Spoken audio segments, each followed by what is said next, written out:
Thanks for watching the video, and as you can see, I bought my first FPV drone, the DJI Avatar 2, and in the video you could see the first 2 weeks of flying this drone.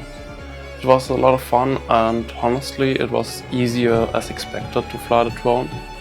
I already spent some hours in the simulator, and then I tried my first flight, and already on the first flight I started with normal mode and switched then to sports mode and also to the manual mode.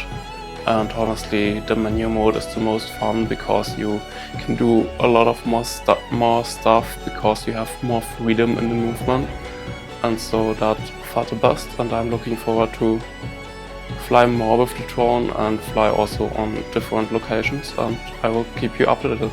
Thanks a lot for watching, and see you in the next one. Bye!